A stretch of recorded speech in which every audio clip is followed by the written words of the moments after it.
حنا بیا دیگه، داره دیر میشه.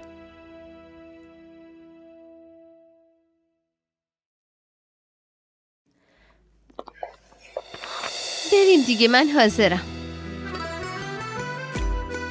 چی شده؟ خیلی زیبا شدی. زیبا بودم، ولی تو ازم تعریف نمی کردی. دیگه اینجوری هم نیست. بی خیال. بریم؟ آره بریم، ولی کیف ست پیدا نکردم.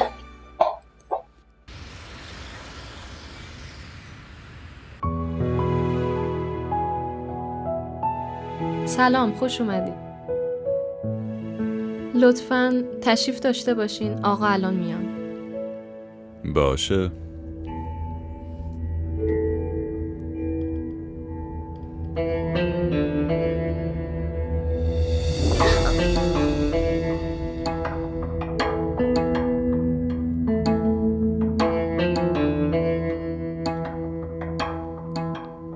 چه خونه خوشگلیه ماشاءالله.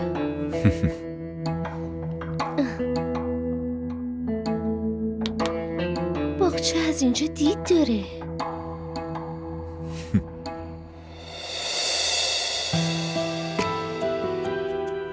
سلام پسر، چطوری؟ سلام. چطوری؟ خوشحال شدم دیدمت. منم همینطور. خوش اومدین. سلام، ممنون.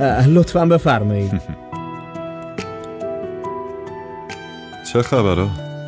چی شد تصمیم گرفتی از آمریکا برگردی؟ داداش از زندگی اونجا خسته شده بودم، گفتم برگردم پاکستان دیگه.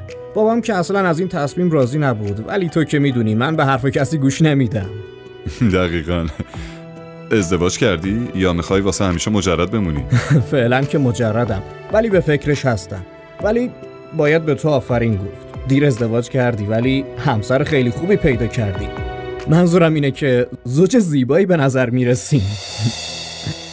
ممنونم داداش. حالا تو هم واسه عروسی خودتو آماده کن. من که کاملا آماده ام، ولی کو دختر خوب؟ کاری نداره که دختر خوبو زن داداشت پیدا میکنه، مگه نه؟ آره زن داداش، شما باید این کارو برام انجام بدین. فقط این که یه دختر خوب مثل خودتون برای منم پیدا کنین لطفاً. آخه من چطوری پیدا کنم؟ من که نمیدونم شما چه جور دختری دوست دارین. زن داداش، من توقع زیادی ندارم، فقط یه دختر خوب از یه خانواده نجیب باشه، همین. یه تجربه بد توی زندگی کافیه که با آدم درس عبرت بده. خدا رو شکر، مثل که عاقل شدی. آره داداش شدم. بی خیال، الان شام بخوریم، حرف که همیشه هست. چی میگین؟ حتما. شازیه؟